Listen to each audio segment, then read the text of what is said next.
everyone, my name's Katrina Walser and I am a knitting teacher and designer based in Sydney in Australia, and you can find me online in most places as Oliphant Cat. And I'm here today with episode 10 of On the Needles, which is my monthly knitting podcast.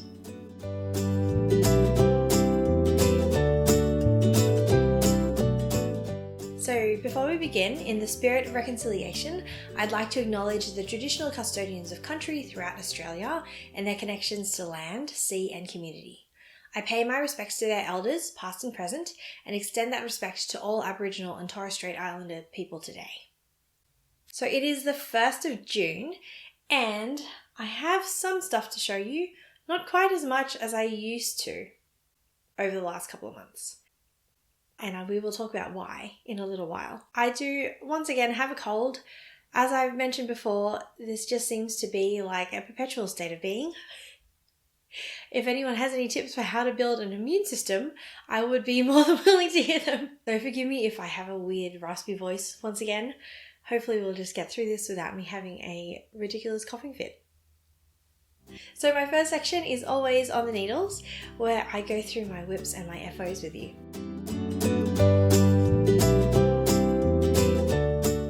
My first FO today is my jigsaw shawl.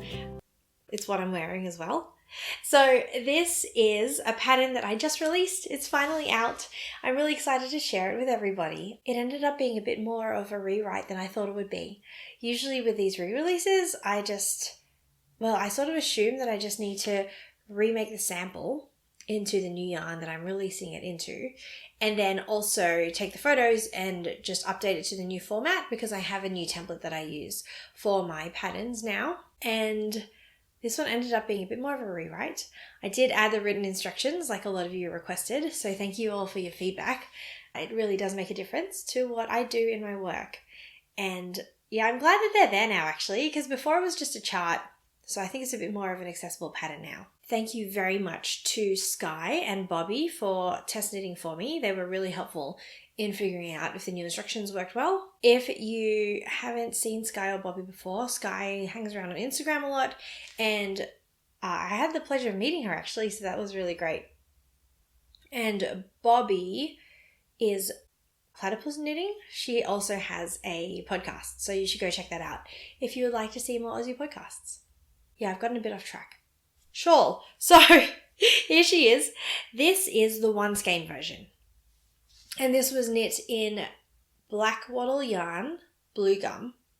So blue gum is the base, and then the color was slate blue. And it's just this gorgeous silky, it's literally silk. It's about 50% silk and 50% wool. I'll put the exact composition up here. It's so lovely and shiny and soft and squishy and just all the nice adjectives. So this is the one skein version. I don't know if my I'll stand up a little bit just in case. So this is the one skein version.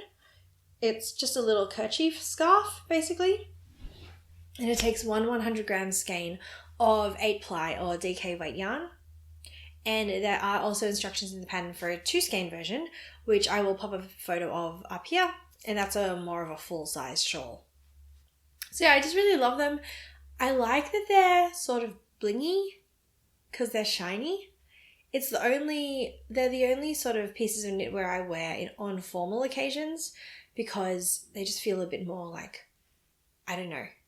fancy. I think because of the silk. So yeah, I just really love them. You can get the pattern. There's a link in the description box down below to either Ravelry or Etsy.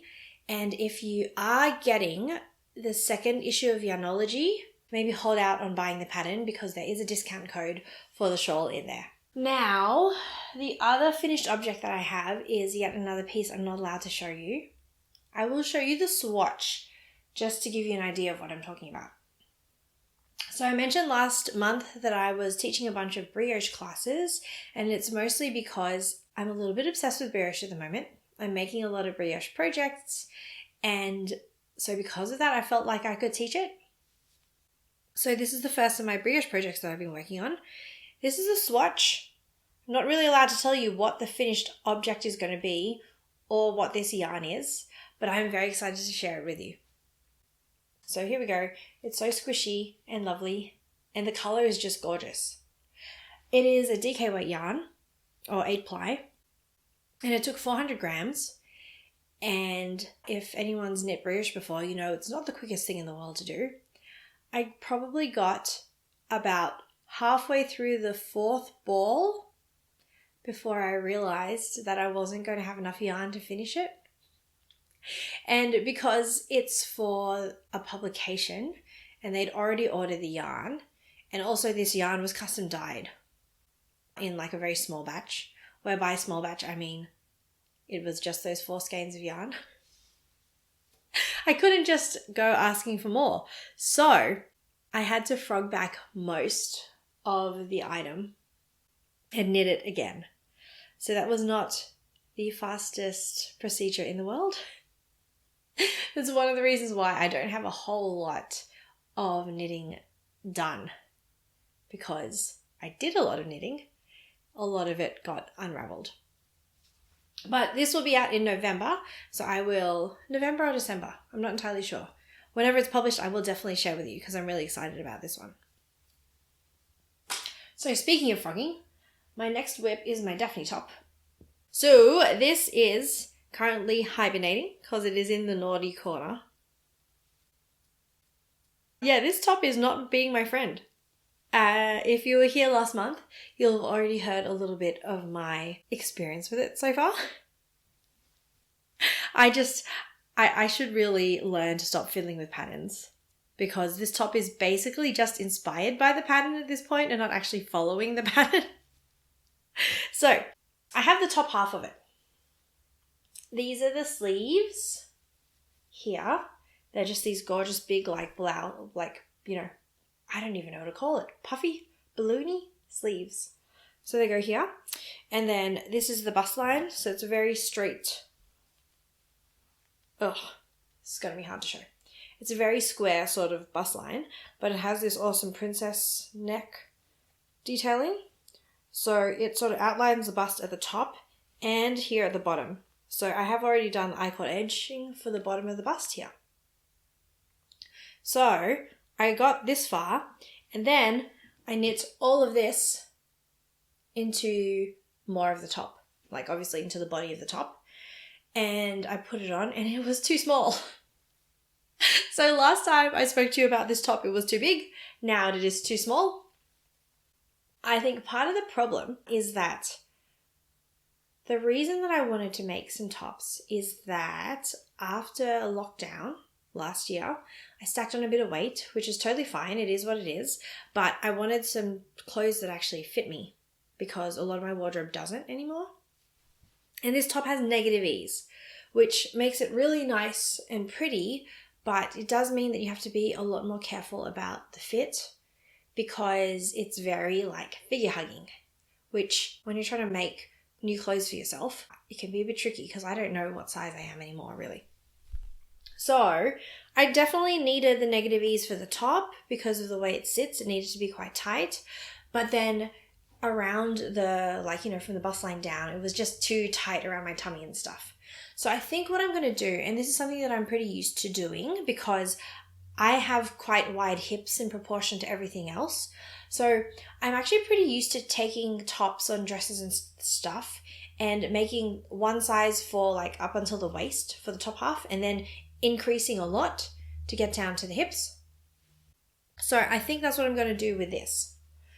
I'll just do a lot of increases to get it to the point where I want it to be, because this does have waist shaping, but I think it's built for people who are less hourglassy, because in the pattern, the increases go into the waist and then just go straight down. And it's also very cropped, and I want to make it full length.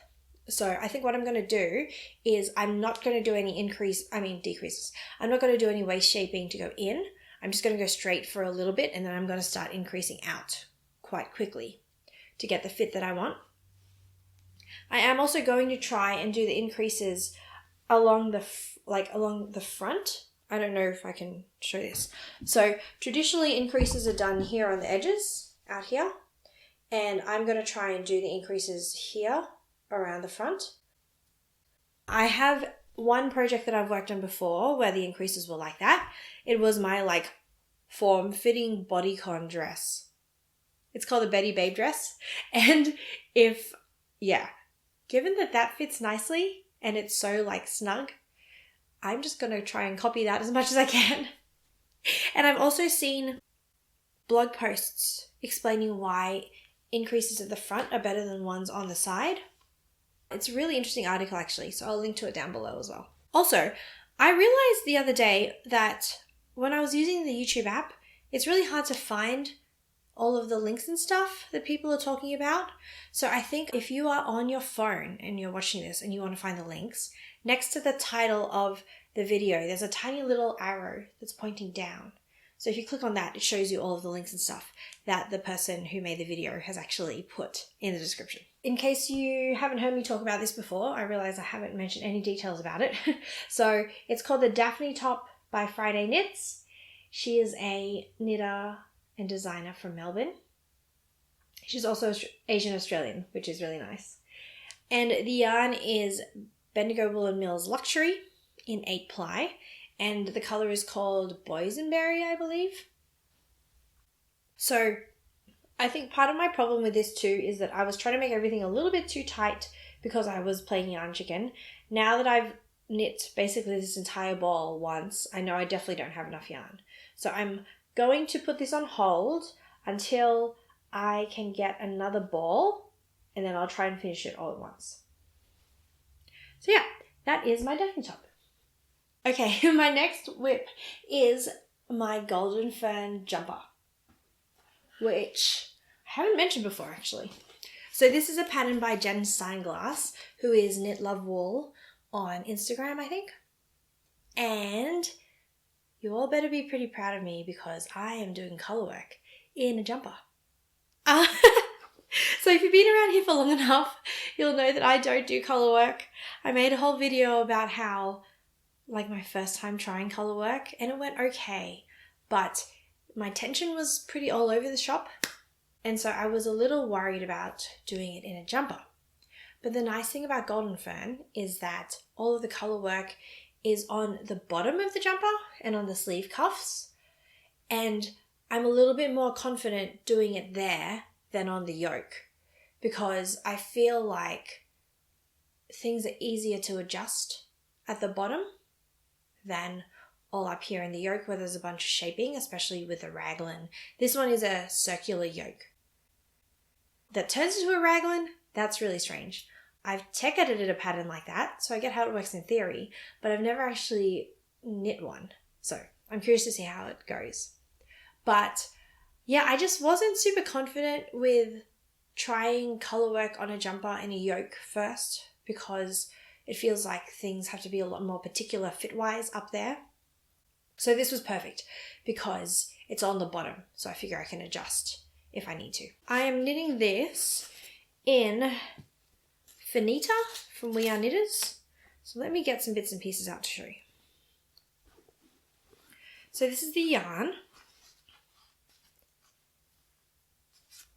And this was actually very generously gifted to me by them. I've used a lot of We Are Knitters wool in the past, and I've only used the really chunky stuff. So when they reached out and asked if I wanted some yarn to do a project, I figured I'd try some of the thinner yarn because I was curious to see how it was. So this is 70% merino and 30% alpaca. It is supposed to be 4-ply or fingering weight, but it's really thin. Let me see if I can find something to compare with. So this is another 4-ply yarn I have. And I'll try and put the label behind it. The purple just feels very thin in comparison to the orange, and the orange is more of what I'm used to knitting with 4-ply. So on the label it says you should be able to get 24 stitches and 34 rows out of 3mm needles. So I did my swatch, and it did bloom quite a bit after I washed the swatch, so I think that's partially why it's saying you can get that gauge, because the alpaca content I think is sort of filling in the gaps, because before I washed it, it was very holey. But now that it's blocked, it's like sort of filling in a little bit. So that's nice. And I did get the 24 stitches. I got more like 24 and a half stitches. And I got 34 rows. So that is exactly what it says on the label. But I had to go all the way up to a 4mm needle. So I know that I'm a tight knitter, but having to go sort of like 4 sizes up from the recommended needle size feels a bit odd. I don't know if I'm doing something wrong or if they've labeled the yarn a little wrong. So just use that as a lesson. Definitely swatch things. Don't just assume that you can do what is on the yarn label. The other thing with this jumper is that, oh gosh, this has been the story of my life at the moment. The pattern gauge is meant to be 23 stitches and 32 rounds. So I figured I would just add a bit of length and go down a size. Up a size. I'd go up a size because my stitch gauge was quite a bit smaller. And then I went and measured what my gauge is on the actual project.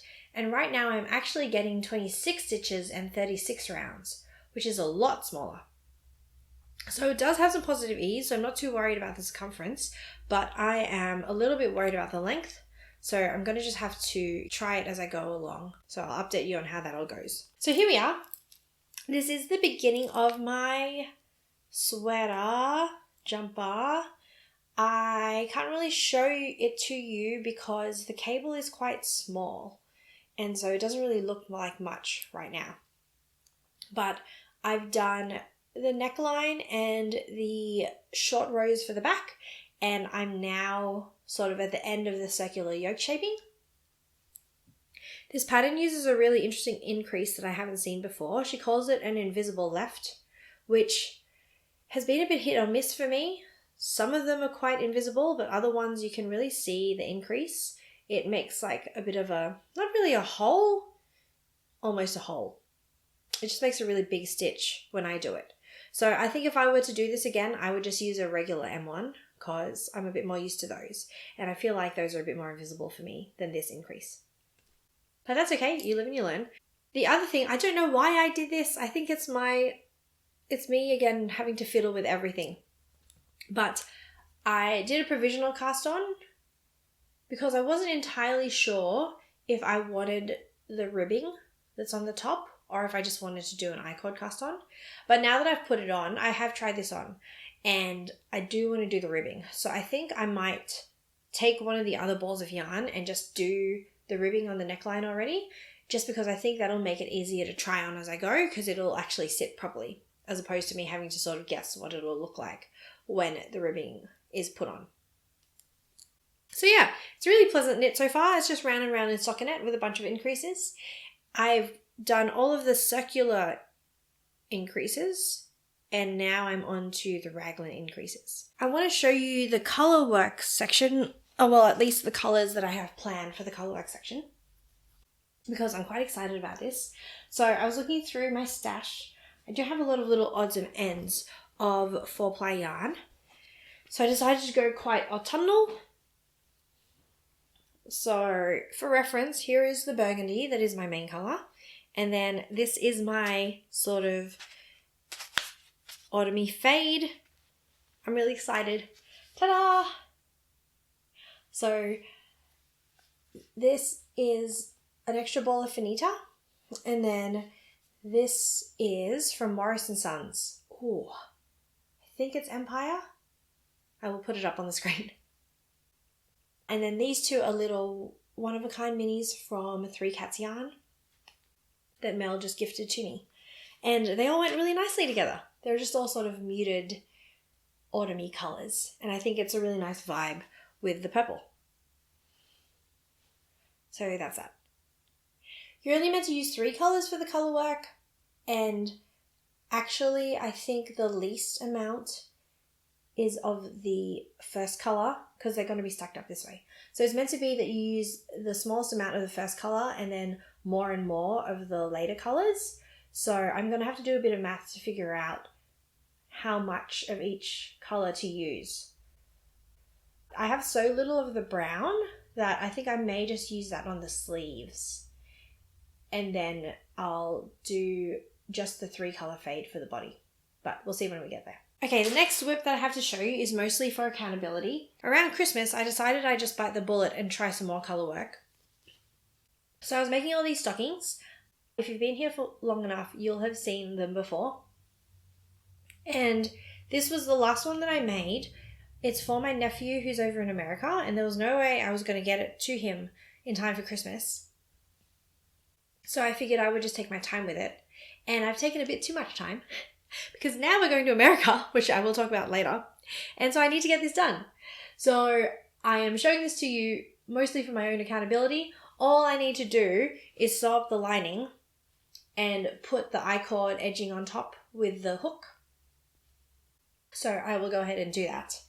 And it will be done next time I talk to you. You have to hold me to that. All right, the last project I have is a beanie for Amelia. If you were here last month when I was talking about color changing yarn, I showed you a ball of chroma from Knit Picks in these like cool rainbow colors. What I didn't mention is that my daughter's been eyeing that ball off for ages. She keeps asking me to make her something out of the rainbow yarn, and she's quite obsessed with beanies, and it's gotten really cold here recently. So today is technically the first day of winter, but over the last 2 or 3 days, it's just boom, gone like freezing.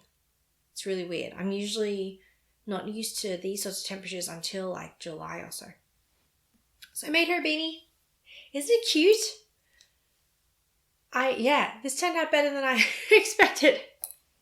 So this is a pattern that I was just making up as I went. The honeycomb pattern is a stitch pattern that I first encountered when I made Sheldon the turtle from Knitty.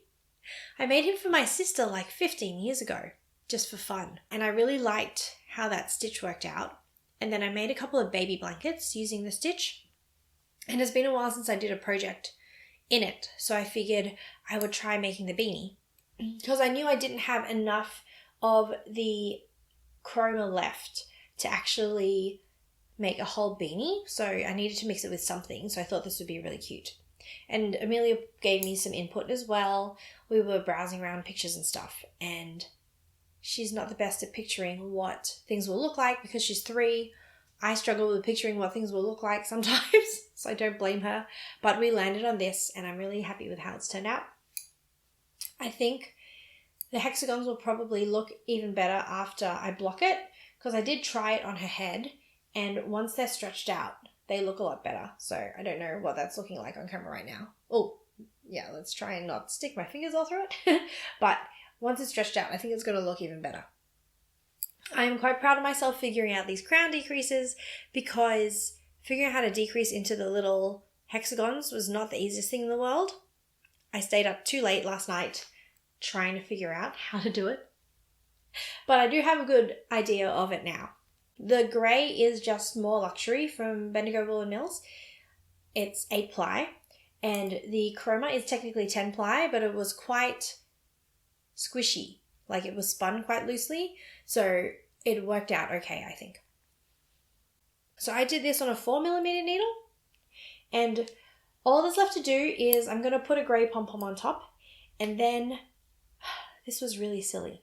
So when I do longtail cast-ons, I actually use 2 separate balls of yarn for them. I have a tutorial for how I do it. So I'll put a link up here or there or wherever it is the links show up. And for reasons that I don't want to get into, mostly just me being silly, I used 1 strand of the grey and then another strand of this white. And it looks really silly now. I thought the colours would blend in together, but they really don't. So I'm in the process of undoing the white, and I need your opinion. So this is what I have left of the chroma. It worked out perfectly, actually, the amount that I needed, because literally that's all I have. And this green is the end of the gradient. You can see a tiny bit of it in the little star at the top there, and there's also a little bit of it hiding down the bottom. I'm hoping when it blocks, you'll be able to see the green.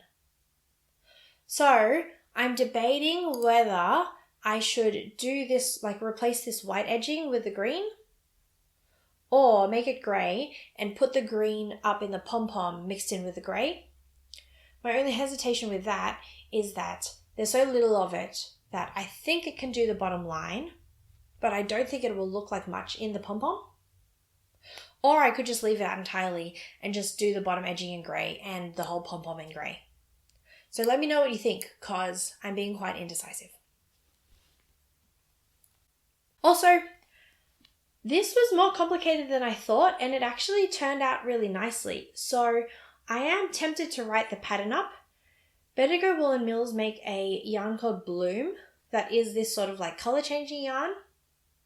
And I really like working with them because they do yarn support. But writing patterns are a lot of effort. So I don't really want to do it if no one wants it. But if you would like to see a pattern, please let me know.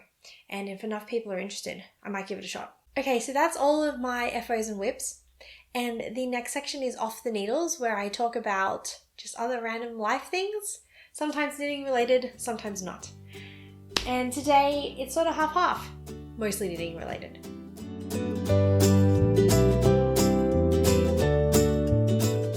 So first off, if you were here last month, I was talking a lot about teaching, and the classes that I did went really well. The Knitters Picnic was so much fun. Thank you so much to Bronwyn and all of the staff at Hive and Gobbler, because it was such a good event. I'm really excited to go back next year. And the classes were great. It was so lovely to meet so many people. If anyone's watching from the Brioche classes, thank you so much for coming and learning from me, because I had a lot of fun. So I am still teaching online, and if you ever want to figure out when I'm going to be teaching things, I'm mostly teaching Brioche at the moment. I have 2 dates lined up for June, so I will put the details for those classes down below, and I'm going to start publishing the dates in my newsletter. So if you want to keep up to date with those, just sign up to the newsletter. The link for that is in the description box as well. I've also been doing a lot of one-on-one classes, and they're always really fun.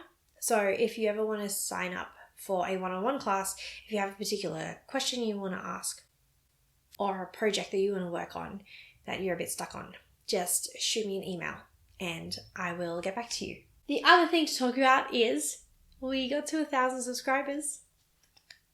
Thank you, everyone. I'm so excited. I think I've said this before, but I genuinely thought when I started this channel that I would have like 200 subs by the end of the year. That was actually my goal. I was like, come on, Kat, you have to be realistic.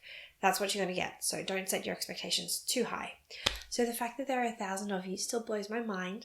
Thank you so, so much. And that means that we're going to do the giveaway.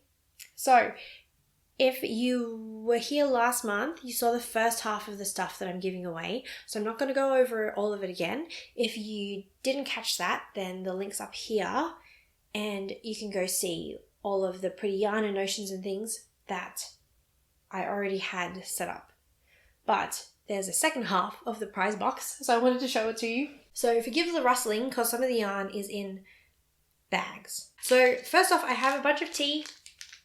I collect these because I think a lot of knitters like tea, because a lot of the yarn that I get comes with tea bags and I don't really drink a lot of tea. So I've saved them all for you.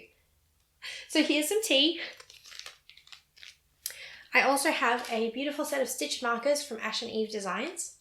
So there's some pretty standard light bulb stitch markers, and then also this beautiful little donut progress keeper. So that's really cute. I really want to keep this for myself, but I already have a strawberry from them. So one of you gets the donuts. I also have some notions from Knit Picks. So I have some bent tip tapestry needles, which I always thought were a bit silly until I was given one, and they're actually really good. I don't even know how to explain why this bend in the tip is better, but it just is. So when I got a second set of them, I figured that I would pass them on to one of you so you can find out why they're better too. And I also have a pair of scissors. It's always handy having little scissors lying around. So now I will show you the rest of the yarn that I've got. Just as a reminder, what I had last month was this beautiful skein from Ash and Eve and these 3 balls of Comfy from Knit Picks. And so the other things that I've got for you are 2 skeins of Ordine Wool's Mellow. This is a bulky weight yarn. I think in Australian terminology it would be about 14 ply.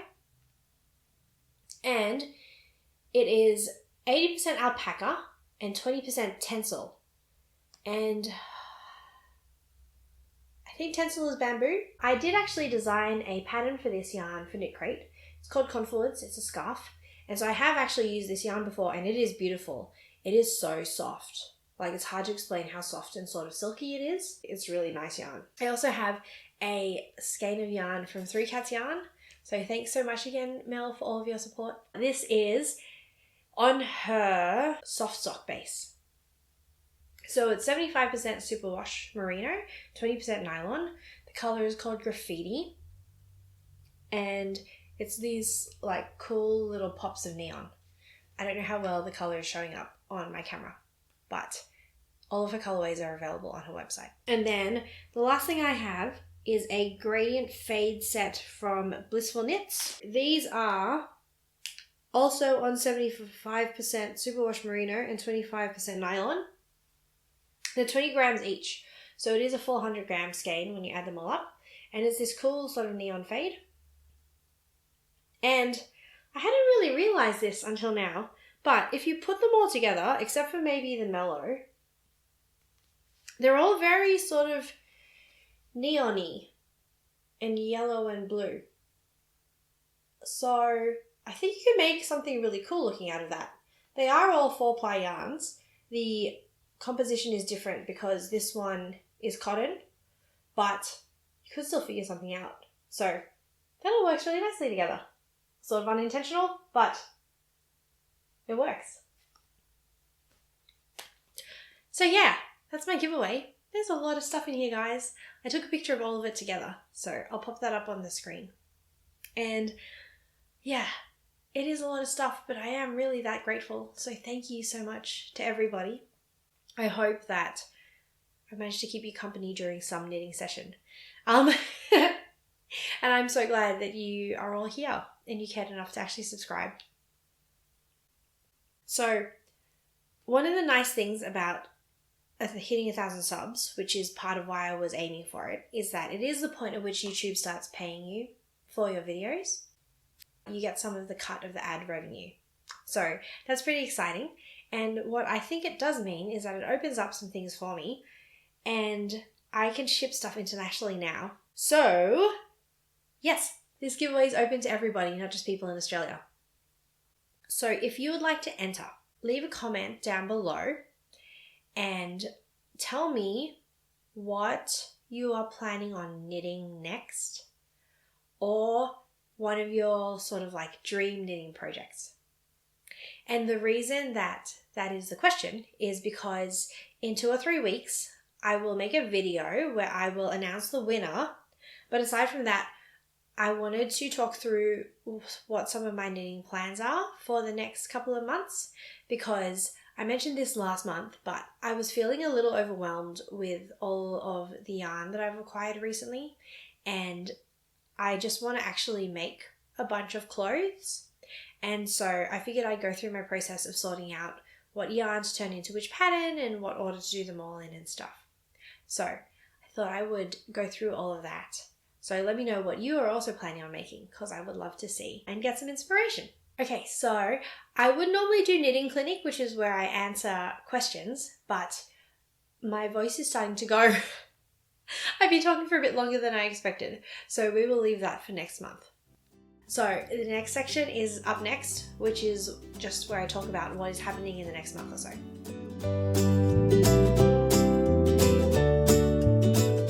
So, like I mentioned, my family and I are going to America for 2 months. So it's a nice long trip. My in-laws live in North Carolina, which I didn't know where that was before I had a reason to know. So if anyone's like, where is that? I don't blame you. It is in the southeastern part of the country. So we are escaping winter and going to what is very definitely going to be summertime. So I'm very excited. I'm also really excited because it does mean that there are a couple of companies that I was wanting to work with this year who were having issues shipping yarn to Australia, and I can work with them now. So that'll be really fun. So I'll have some extra patterns to show you sort of more towards the end of the year. So that's all very exciting. We're going for most of July and all of August. So I will probably get the next podcast episode here, but there will be at least the August one over in North Carolina. So that'll be fun, just having a different setting.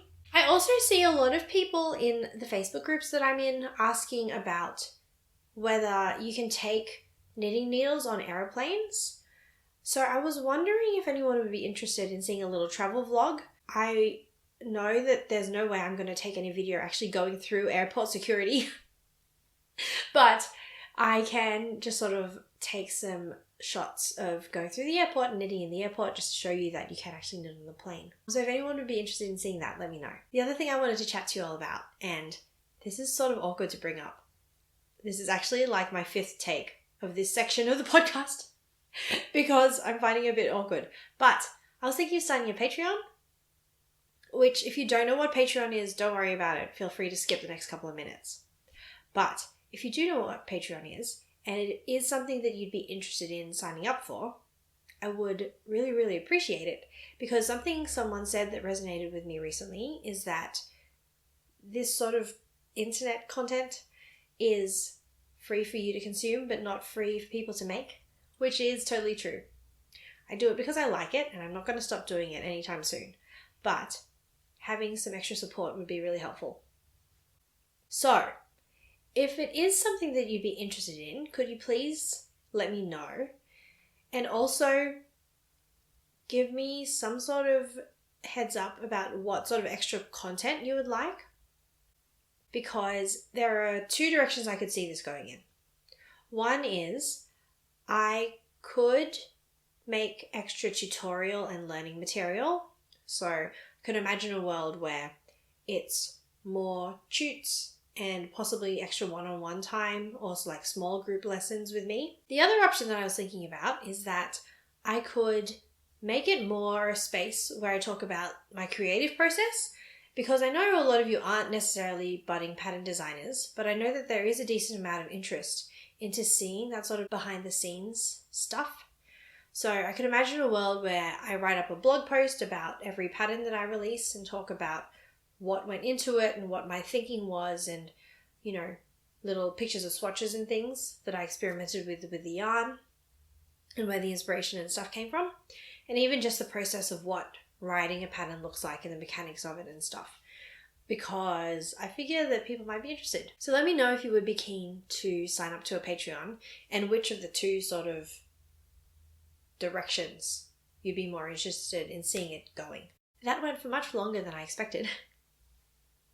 I think I had more to say about my whips and my FOs than I thought I would. So please don't forget to enter the giveaway. Pop a comment down below with where you're from and what your dream knitting plans are, or just upcoming knitting plans are. And I will be announcing the winner in 2 or 3 weeks, so make sure you hit the little bell icon down below to be notified for when the next video comes out, because that will have the winner in it. So thank you for being here. I hope you've enjoyed listening and knitting with whatever it is that you're knitting on, or washing the dishes, or whatever it is that you're doing. I do really appreciate you being here. If you are not yet a subscriber, you can hit this button right here to subscribe. And if you're new here and you haven't seen the previous podcast episodes, there is a playlist of all of them down here. And I am Kat from Oliphant Kat. I will see you later. Happy knitting.